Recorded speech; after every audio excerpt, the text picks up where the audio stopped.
एक बार मगध के प्राचीन साम्राज्य में भिक्खु आनंद नामक एक बुद्धिमान और दयालु भिक्षु रहते थे। वह बुद्ध की शिक्षाओं की गहरी समझ और सरल कहानियों के माध्यम से गहन सत्य को व्यक्त करने की उनकी क्षमता के लिए जाने जाते थे।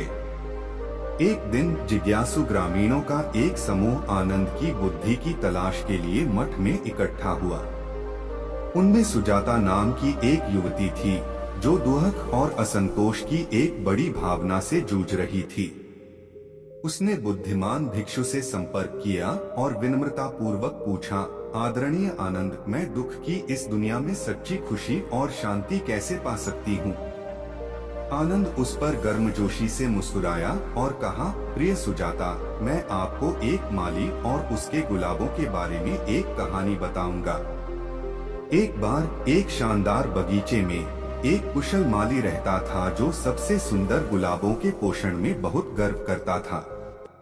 हर सुबह वह प्यार से अपने कीमती फूलों की ओर प्रवृत्त होता, उन्हें पानी देता, मातम हटाता और उनकी खुशबू में सराबोर होता। उद्यान अपने शानदार गुलाबों के लिए प्रसिद्ध हो गया, जो निकट और दूर से आगंतुकों को आकर्षित करता है।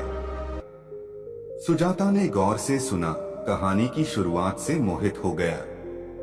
आनंद ने जारी रखा, जैसे जैसे साल बीतते गए, माली बड़ा होता गया और उसका शरीर उम्र के बोझ के साथ दर्द करने लगा। यह महसूस करते हुए कि पृथ्वी पर उसका समय सीमित था, वह इस बात को लेकर चिंतित हो गया कि उसके जाने के बाद उसके प्यारे गुलाबों की देखभाल कौन करेगा। माली की चिंता को समझते हुए युवती ने सिर हिलाया। बगीचे के भविष्य को सुरक्षित करने के लिए एक तात्कालिकता महसूस करते हुए माली ने अपने अभयारण्य में सबसे जीवंत और मजबूत गुलाब की खोज की। उन्होंने ध्यान से इसके बीज एकत्र किए, उन्हें उसी प्यार और समर्पण के साथ पोषण किया जो उन्होंने इतने सालों तक फूलों को दिया था। सुजाता आगे झुक गई, माली के प्रयासों के परिणाम जानने के लिए उत्सुक थी। उनके निधन पर माली ने एक समृद्ध बगीचे को पीछे छोड़ दिया जो आने वाली पीढ़ियों के लिए जारी रहा। उनकी भक्ति और देखभाल की विरासत गुलाब की झाड़ी के माध्यम से रहती थी, जिसे उन्होंने सावधानी पूर्वक खेती की थी। युवती ने एक पल के लिए कहानी पर विचार किया और फिर पूछा, आदरणीय आनंद, यह कहानी हमें खुशी और शांति पाने के बारे में क्या सिखाती है?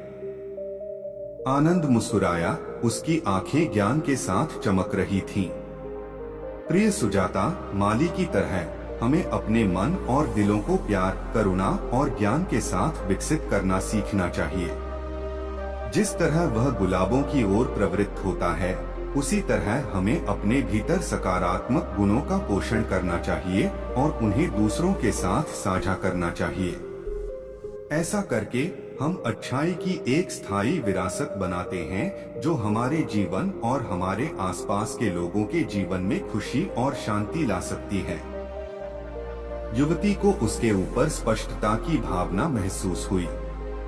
उसने अपने बुद्धिमान शब्दों के लिए आनंद को धन्यवाद दिया और मठ को अपने दिल के भीतर प्यार और करुणा के बीज पैदा करने के लिए एक नए दृढ़ संकल्प के साथ छोड़ दिया। और इसलिए भिक्खु आनंद के शिक्षण की कहानी दूर दूर तक फैली हुई है, अनगिनत व्यक्तियों को ज्ञान और करुणा के मार्ग को अपनाने के लिए प्रेरित करती है और कभी कभी बदलती दुनिया के बीच सच्ची खुशी और शांति पाती है।